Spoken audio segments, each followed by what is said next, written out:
बोलिए भारत माता की, भारत माता की, भारत माता की, खाटू श्याम की, सालासर बालाजी की, बेनीपुर बालाजी की, श्री नाथ जी की, सामरिया सेठ की, तनोट माता की, करणी माता की,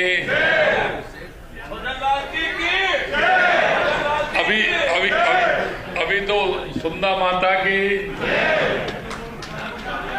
रामदा पीर की, तेजाजी महाराज की और आप सभी की गुरु जम्बेश्वर भगवान की जय, जम्बेश्वर भगवान की जय।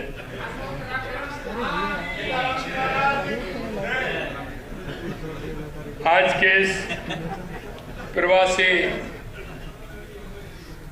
राजस्थानी भाइयों के इस कार्यक्रम में मंच पर विराजमान कैबिनेट में मेरे साथी उद्योग एवं वाणिज्य राज्य मंत्री भाई के बिश्नोई जी, हमारे तेलंगाना के भाजपा के अध्यक्ष जो समय निकाल कर सुबह से ही हमारे साथ हैं, श्री एन रामचंद्र राव जी,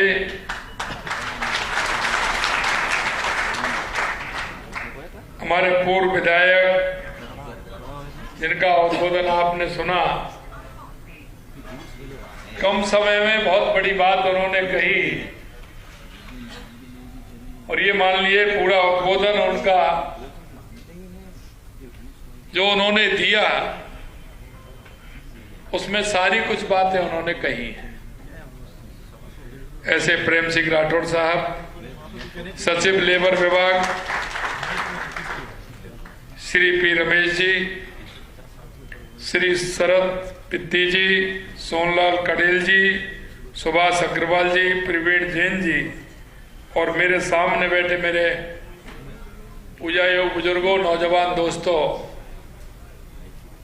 और मेरी कम संख्या में है लेकिन संख्या तो आपको बढ़ानी होगी, ऐसी मेरी माता और बहनों, सबसे पहले तो मैं आप सभी को वंदन करता हूं, अभिनंदन करता हूं, आप सभी को मैं प्रणाम करता हूं।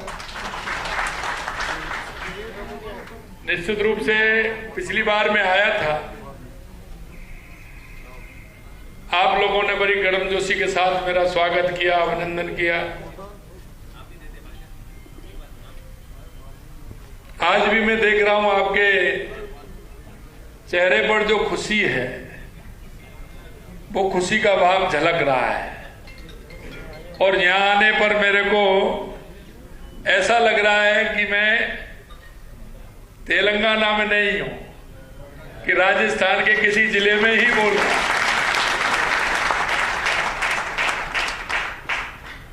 जब मैंने देखा कि मैं नागौर से हूं, मैं पाली से हूं, मैं जालौर से हूं, मैं झुंझुनू से हूं, मैं सीकर से हूं, मैं नवलगढ़ से हूं, मैं चूरू से हूं, तो मेरे को लगा कि मेरा पूरा राजस्थान यही है।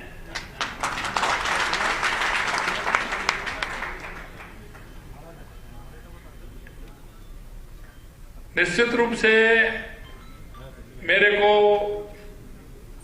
देश के विभिन्न प्रदेशों में जाने का मौका मिला है और दूसरे देशों में भी जाने का मौका मिला है। सबसे पहले तो मैं आपको इस बात के लिए धन्यवाद देना चाहता हूं कि आपके मन के अंदर से जो राजस्थान की मिट्टी की खुशबू, उसके जो संस्कार, उसके जो विचार जो आपके मन से निकलते हैं और आपने जीवन में उनको जो साधा है, उसके लिए मैं आपको बहुत बहुत साधुवाद और धन्यवाद देना चाहता हूं। मैंने सुबह भी कहा, क्योंकि मैं महाराष्ट्र के जलगांव गया था तो भी मैंने देखा मैं आसाम में गुवाहाटी गया था तो भी मैंने देखा, झारखंड के मैं धनबाद में और रांची गया तो वहां भी मैंने देखा। जब मैं जलगांव में गया तो मेरे एक जैन साहब थे, गया मैं चुनाव में था, महाराष्ट्र के चुनाव थे, उस चुनाव में जलगांव में गया। तो जिस दिन मैं गया तो मेरे को कहा उन्होंने कि साहब आपको गौशाला चलना पड़ेगा, आपको मंदिर भी चलना पड़ेगा। मैंने कहा बिल्कुल चलूंगा, जब आप कह रहे हैं। तो मैं गौशाला भी गया, मंदिर भी गया। तो आप देखोगे कि किस तरह से उन्होंने गौशाला का निर्माण किया, किस तरह से गौशाला चला रखी है। मैं रांची में गया तो वहां भी मेरे को गौशाला पे ले गए, और गौशाला के अलावा जो खाटू श्याम जी का जो उन्होंने मंदिर बनाया उसके दर्शन कराए। तो मैंने मन में सोचा कि मैं तो वास्तव में ही खाटू श्याम में आ गया, इतना बढ़िया मंदिर उन्होंने बनाया। ये बात मैं आपसे इसलिए कहना चाह रहा हूं कि हमारी संस्कृति, हमारा विचार, जिस तरह से हम राजस्थान की खुशबू फैला रहे हैं, क्योंकि हम उद्योग भी चलाते हैं और पूरे देश के अंदर हम काम करते हैं, लेकिन जो सामाजिक सरोकार के कार्य हैं उनको भी आपने आगे रखा है। जब मैं जाता हूं तो मैं देखता हूं कि शिक्षा के क्षेत्र में भी आप आगे हैं, चिकित्सा के क्षेत्र में भी आप आगे हैं। कहीं अगर धर्मशाला का निर्माण कराना है तो उसमें भी आप आगे हैं,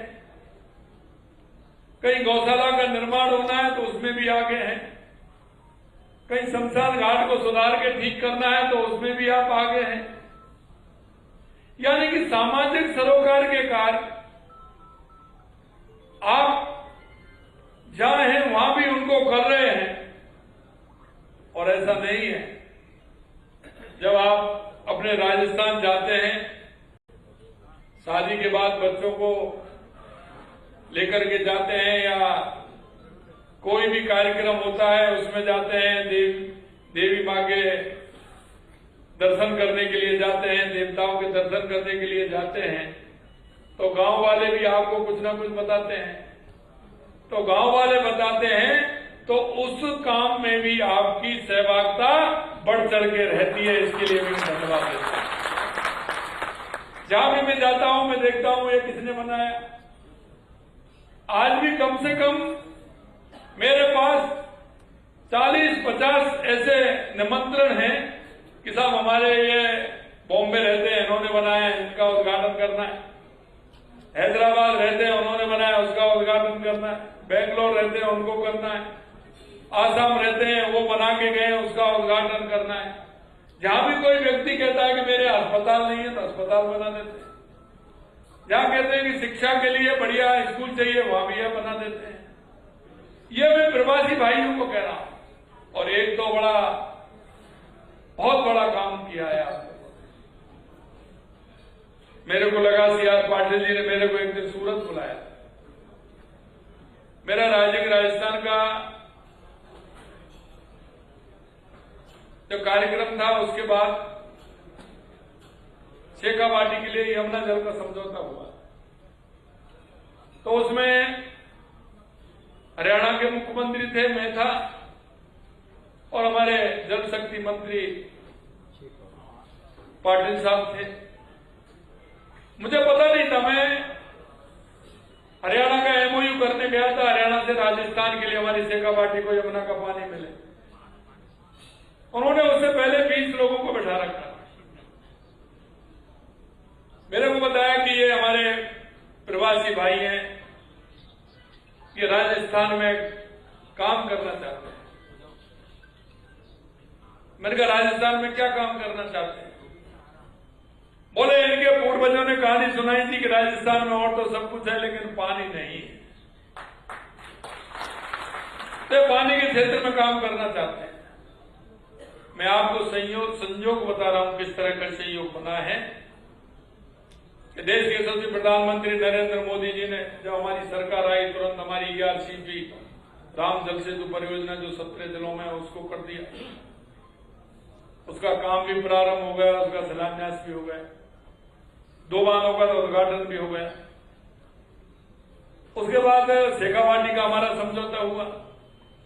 शेखावाटी के समझौते के दिन वो लोग आ गए और उन्होंने कहा साहब हम रिचार्ज ट्यूबवेल लगाएंगे कर्म भूमि से मातृभूमि। और मैं आपको कहना चाहता हूं जब मैं सूरत गया तो उन्होंने 40,000 गांव की सूची बना रखी थी। 40,000 गांव की सूची बना रखी थी कि किस गांव में कितने ट्यूबवेल लगाने हैं जिससे बारिश का पानी उसमें रिचार्ज हो सके। उसके लिए उन्होंने अपने आप ही ना उसमें सरकार की जरूरत है ना किसी और की जरूरत है, उन्होंने कर्म भूमि से मातृभूमि को अभियान चलाया। उसके बाद मेरे को वो बॉम्बे लेकर के गए।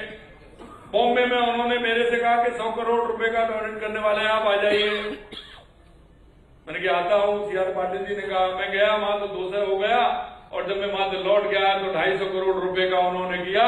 और आज आप ताजुब करोगे राजस्थान के अंदर 10,000 से ज्यादा रिचार्जिंग ट्यूबवेल उन्होंने किए हैं कर्म भूमि से मात्र। और वो स्वयं मशीन लाते, उन्होंने एक टीम बना दी। हमारे वहां के अलग अलग जिलों के कुछ भाइयों को उन्होंने दिया, जो उनके परिवारी दे रहे वो भी उसमें सहयोग कर रहे हैं। कल मैंने PM साहब ने मेरे से पूछा कि इसमें कितना काम चल रहा है। मैंने 10,000 ट्यूबवेल लगा दिए और अभी बारिश की वजह से मशीनें खड़ी हैं, तुरंत चालू हो जाएंगी और अगले 4-6 महीने में वो निश्चित रूप से उस काम को पूरा कर देंगे। मेरे भाई और बहनों, मैं एक बात आपसे जरूर कहना चाहता हूं। हमारे राठौर साहब ने कहा हमने जो 100 करोड़ रुपए की योजना थी, हमने क्योंकि योजना के हिसाब से हमने जमीन आवंटन का काम रखा था। हमने जो 100 करोड़ की थी उसको हमने 50 करोड़ का कर दिया राठौर साहब। ये मुल्क कहने से 50 करोड़ में करेंगे और जो 25 करोड़ का था उसको हम 10 करोड़ पर ले आए। मैं तो आपसे कहना चाहता हूं कि कोई भी काम आपको करना है आप आइए। राजस्थान में जहां आप करना चाहते हैं, जिस क्षेत्र में करना चाहते हैं, आप पूरी तरह से करिए, आपको कोई परेशानी नहीं आएगी।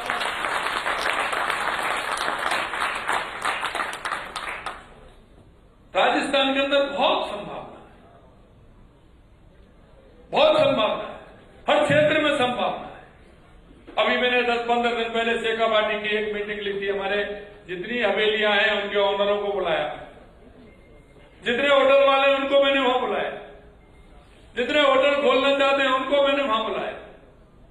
मैंने उनसे कहा कि जो हमारा डोमेस्टिक जो टूरिस्ट है वो सबसे ज्यादा हमारा चूरू, सीकर और झुंझुनू में आता है, क्योंकि शाकंभरी माता वहां है, खाटू श्याम जी वहां है, सालासर जी वहां है, जीण माता वहां है, तो सबसे ज्यादा टूरिस्ट आता है। हमने कहा जो हमारे पुराने जो हवेली बनी हुई है, हमारे सेठों की हवेलियां हैं, उनमें ताले लग रहे हैं। मैं आपसे भी कहना चाहता हूं ऐसे आपके संपर्क में हो जो जिनके हवेलियां हैं और जो आज किसी काम की नहीं आ रही है, वो जर्जर हो रही है। देखो मेरे भाई और बहनों, वो आपकी धरोहर है, हमारी आपकी वो धरोहर है। वो हवेलियां आप नहीं बन सकती। पैसा हो सकता है किसी के पास, लेकिन हवेलियां नहीं बन सकती। इसलिए मैं कहना चाहता हूं, हमारे प्रधानमंत्री जी कहते हैं कि विकास और विरासत साथ साथ चलने चाहिए। हमने उन हवेलियों को, तीनों जिलों को हमने निर्देशित किया है, बीकानेर सहित 4 जिलों को, कि कोई भी हवेली को बिना परमिशन के उसको तोड़ेगा नहीं और कोई उसको नुकसान नहीं पहुंचाएगा। ये हमने सभी से कह दिया। और मैं आपसे कहना चाहता हूं, आप आइए, उनकी साथ संभाल करिए।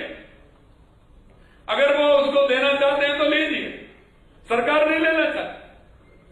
सरकार उनमें पूरी तरह से सहयोग करते हुए उस विरासत को बचाना चाहती है, जिसमें अगर सरकार का भी सहयोग होना है तो सरकार सहयोग की भी सरकार अपने आप करेगी, जिससे उनको हमारी विरासत को हम बचा पाए। भाइयों, हमेशा मैं कहता हूं कि जहां आप जिस मेहनत के साथ, क्योंकि हमें पता है जो भी अपना प्रदेश छोड़ करके जो हमारे पूर्वज आए, उन्होंने कितनी बड़ी मेहनत की हो। सही कह रहे थे राठौर साहब, उनका दिन रात मेहनत, पसीना बहाना ऐसे ही खड़ा थोड़ी हो गए। आपका जो सामर्थ्य है, आपकी ईमानदारी, आपकी मेहनत है, उस मेहनत ने आपको इस मुकाम पर पहुंचाने का काम किया है। हमने दिन देखा ना रात देखा, हमारे पूर्वजों ने दिन रात मेहनत की। मैं बंगाल गया, कलकत्ता में था, तो वहां मजाक हो रही थी। मजाक क्या हो रही थी कि वहां जैसे ही सुबह दुकान 8 बजे खुलती है बंगाल के अंदर, और 1 बजे बंद कर देते हैं। 1 बजे बंद कर देते हैं, भले 10 ग्राहक खड़े रहते हैं, वो अपनी शटर डाउन करके वो चले जाते हैं, आराम से खाना खाते हैं, और फिर 5 बजे जगते हैं, चाय पीते, मूढ़ी क्या कहते हैं, मूढ़ी खाते हैं, और उसके बाद 6 बजे दुकान खोलते हैं, 8 बजे फिर बंद कर देते हैं। मेरा एक राजस्थानी भाई था, वो कह रहा था साहब ये तो इनका काम है। मैंने आपका काम क्या है? हमारा काम ये है कि हम इनसे 2 घंटे पहले दुकान खोलते हैं। दिन में हम बंद नहीं करते, खाना साथ लेकर के आते नहीं, कोई दे करके जाता है, और हम शाम को 9 बजे 10 बजे दुकान बंद करके भी अगर हम घर पहुंच जाते हैं, और फिर कोई हमारा दुकान का नंबर उस पर लिखा होता है, अगर कोई रात को भी ग्राहक आता है और वो फोन करके कहता है कि मुझे सामान चाहिए, तो रात में वापस जाकर के सामान लेकर के आते हैं। अरे भाई, जो मेहनत करेगा फिरेगा वो तो चलेगा, जो मेहनत करेगा उसको तो फायदा मिलेगा।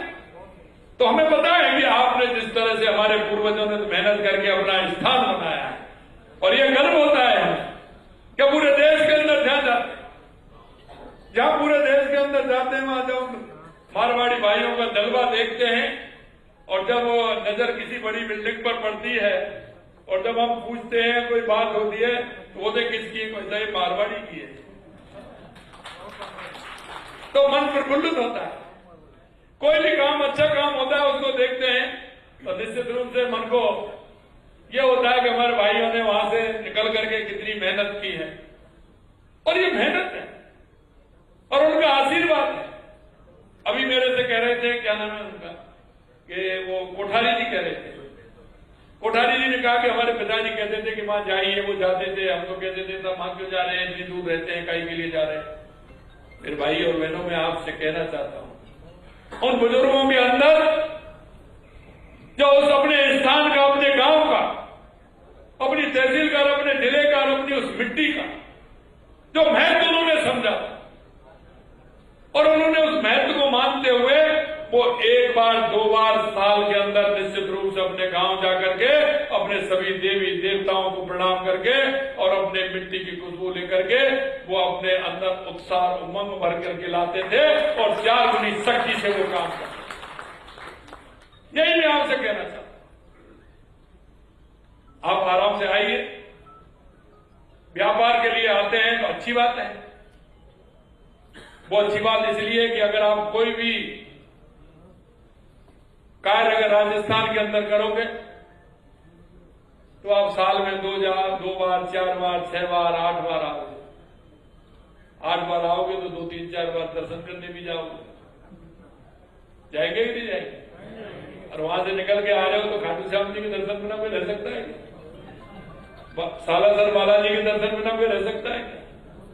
तो मैं आपसे यही कहना चाहता, आप अपना ये यहां मुकाम है, लेकिन एक मुकाम वहां भी बनाइए जिससे कि जाए। और जैसा मैंने कहा, आवश्यकता बहुत है। आप किस क्षेत्र में जाना चाहते हैं, मेरे यहां नोट कराइए, आपको उसी क्षेत्र में आपको फायदा भी मिलेगा, जमीन भी मिलेगी, और काम करा करके भी देंगे, ये भी मैं कहना चाहता हूं। क्योंकि आप पर्यटन की बात करें तो राजस्थान अच्छा पर्यटन कहीं नहीं है। अगर आप नक्शे पर अगर ठीक प्रकार से राजस्थान को देखोगे तो हिंदुस्तान उसमें समाया हुआ है, पूरा हिंदुस्तान समाया हुआ है। आपको अगर जाने को ही अगर दुबई जाना है तो मैं कह नहीं सकता, लेकिन दुबई से अच्छा डेजर्ट मेरे राजस्थान में आपको खुड़ी में मिल जाएगा। आप खुड़ी आओगे, मेरे जैसलमेर आओगे तो वहां तनोट माता के दर्शन भी करोगे। मां हमारी 8 बहनें हैं, हमारी दुर्गे मां की स्वरूप में उनके दर्शन करोगे। आप वहां जाओगे तो गोविंदगढ़ में जाओगे, आप जाओगे तो 4 जगह और जाओगे। वहां का हमारा सोनार जो किला है, सुनहरी किला हमारा जैसलमेर का, उसके भी देख करके आओगे। जैसलमेर में जाकर के बीकानेर में जाओगे तो पटवाओं की हवेली देख करके आओगे। जोधपुर में आओगे तो मेहरानगढ़ देख करके आओगे। कहीं ना कहीं आपको मिले। अगर आप झीलों में देखना चाहो, झील क्योंकि नगरी है तो उदयपुर जा सकते हैं। आपको एक से एक अच्छी झील मिलेगी, ज्यादा है तो माउंट आबू जाइए, आराम से दर्शन भी करके आइए। तो सभी जगह आपको मिलेगी। अगर आपको देखना है कि मेरे को तो टाइगर देखना है तो रणथंभौर जाइए, सरिस्का जाइए, रामगढ़ बिजदारी जाइए, नाहरगढ़ जो हमारी नई सफारी नाहरगढ़ खुली है वहां जाइए। और आपको पक्षी देखने हैं तो घना बड़ सेंचुरी जाइए भरतपुर, और ज्यादा देखना है तो ताल छापर देख के आइए और दर्शन भी करके आइए। आपको मिलेगा सर, आपके वहां किले, महल, बहुत कुछ आपको पर्यटन के क्षेत्र में बहुत कुछ आपको देखने को मिलेगा। आप मिनरल के क्षेत्र में काम करना चाहते हैं तो राजस्थान मिनरल में, देश में सबसे ज्यादा अगर मिनरल है तो वो राजस्थान की धरती के अंदर है। 85 प्रकार के मिनरल है राजस्थान। रेयर अर्थ भी है, अभी तो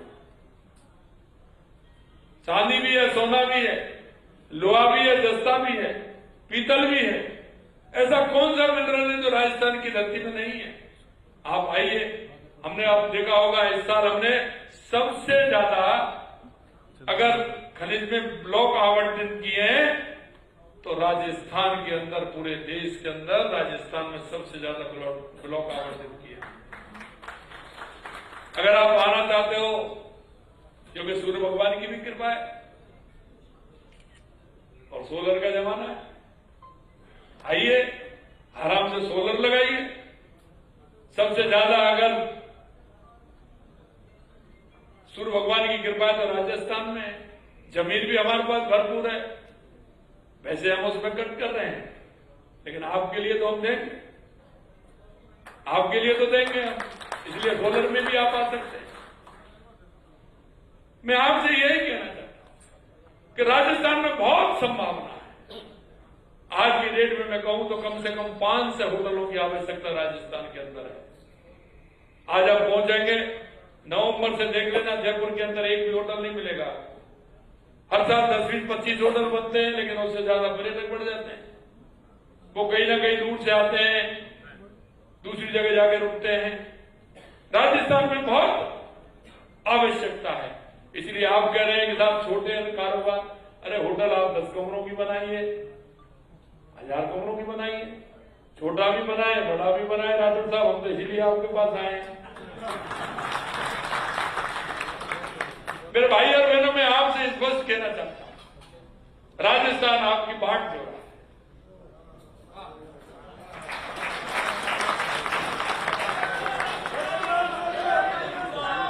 आप बदलते हुए राजस्थान की, क्योंकि आपने अभी देखा हमने 9 ग्रीन फील्ड नए निकाल रहे हैं, 9 ग्रीन फील्ड नए। अभी आपने देखा हमने किशनगढ़ जो हमारा एयरपोर्ट है वो भी हमने विद्यार्थियों के लिए दे दिया, उसमें भी फ्लाइंग स्टेशन स्कूल बना दिया गया उसमें। अभी मैं परसों उद्घाटन करके आया हूं भीलवाड़ा के हमीरगढ़ में, आर्ट क्राफ्ट पहुंच गए, ट्रेनिंग स्कूल वहां बना दिया। अगली बार आओगे तो सीकर में भी आपको हवाई जहाज उड़ते हुए दिखेंगे, वो भी ट्रेनिंग स्टेशन बना दिया। उससे बाहर आओगे तो झुंझुनू में भी मिल जाएगा। लगातार आप देखिए राजस्थान। अगली बार जब मैं कहता हूं कि अगली बार आपकी यात्रा और सुगम होगी, वो 3 घंटे में पहुंच रहे हैं, घंटे से यहां से पहुंचेंगे खाटू श्याम में, आपको 45 मिनट और लगेंगे। जयपुर से सीधे हेलीकॉप्टर से आपको खाटू श्याम ले जाएंगे, सालासर जी आपको ले जाएंगे। आपके काम की, आपके समय की बचत के लिए ये क्योंकि आप अपने कारोबार में से कितना समय निकाल सकते हो अपनी घड़ी में लिख लीजिए।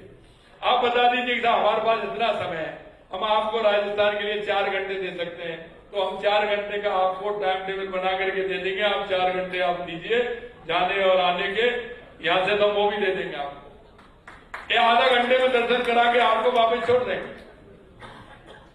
क्योंकि आप जाइए दर्शन करके आइए, तुरंत हवाई जहाज से जाएंगे 1.5 घंटे तो वहां तक लगेंगे, आधा घंटा आपको वहां लगेगा, आधा घंटा आने में लगेगा, 1.5 घंटा आने में लगेगा। ये भी हम कर रहे हैं, लेकिन वो आपको ग्रुप बनाना पड़ेगा।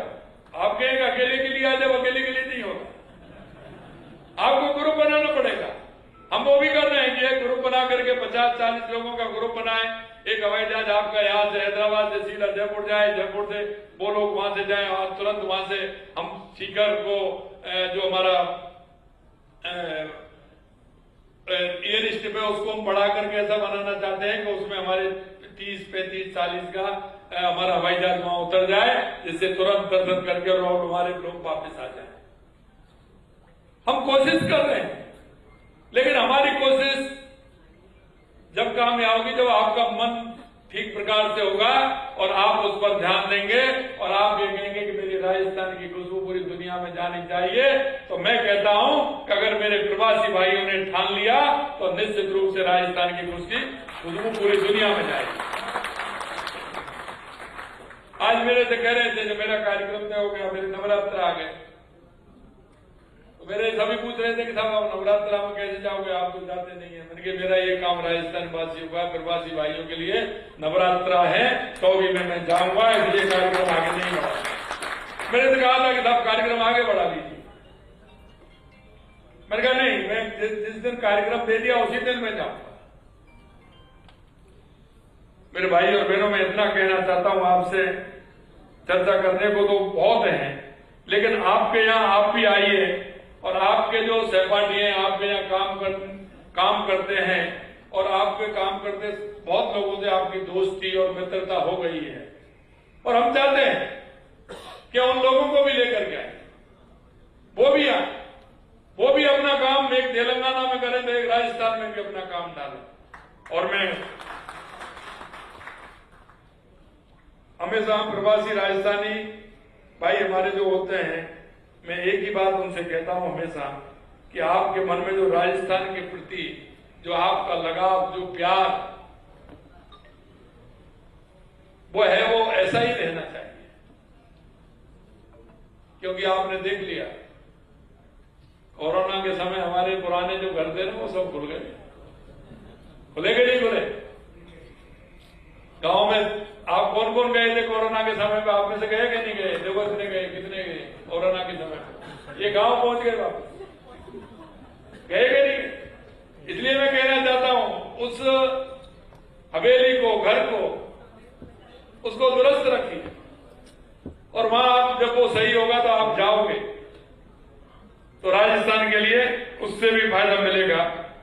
एक मैं अंत में इतना कहना चाहता हूं कि लगातार हम काम कर रहे हैं और मैंने जैसा बताया, मैंने 100 करोड़ से घटाकर 50 करोड़ कर दिया, 50 करोड़ से घटाकर 10 करोड़ कर दिया। तो इसमें आपके छोटे जो इन्वेस्टर हैं उनकी भी सुविधा मिलेगी और अपना काम वो कर सकेंगे।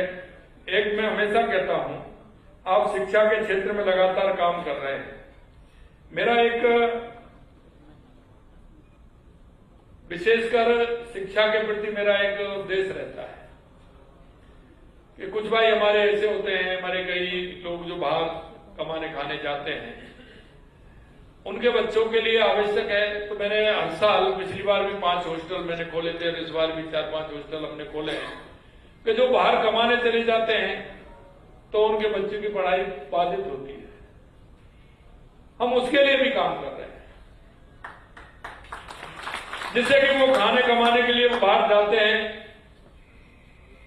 अगर जब आप लोग वहां आओगे तो उनको बाहर जाने की तकलीफ नहीं होगी, वो आप जो काम करोगे वो आपके सहयोग में काम करने के लिए वो तैयार रहेंगे, तो वो अपने बच्चों को भी ठीक प्रकार से पढ़ा सकें। क्योंकि बेंगलोर और हैदराबाद आईटी सेक्टर में बहुत ज्यादा आगे हैं।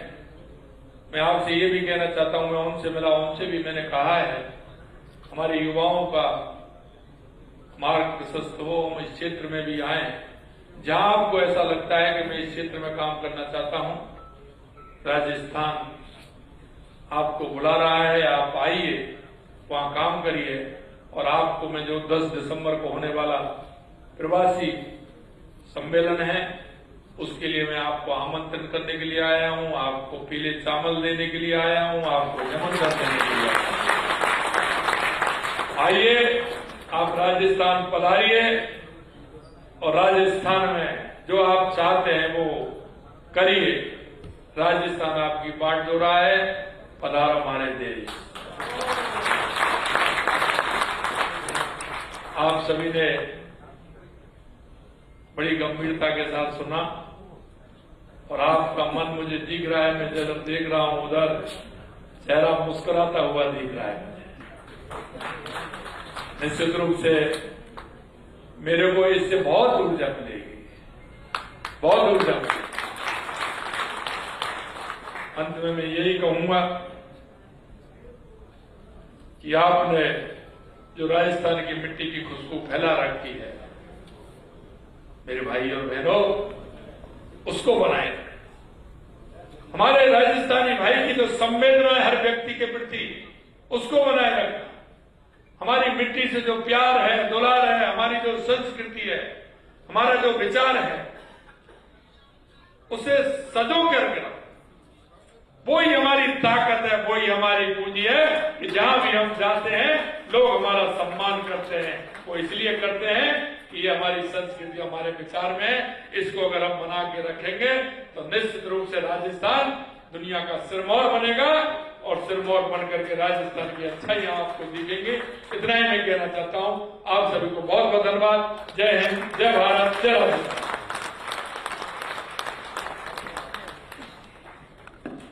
माँ की ललकार और माँ का इतना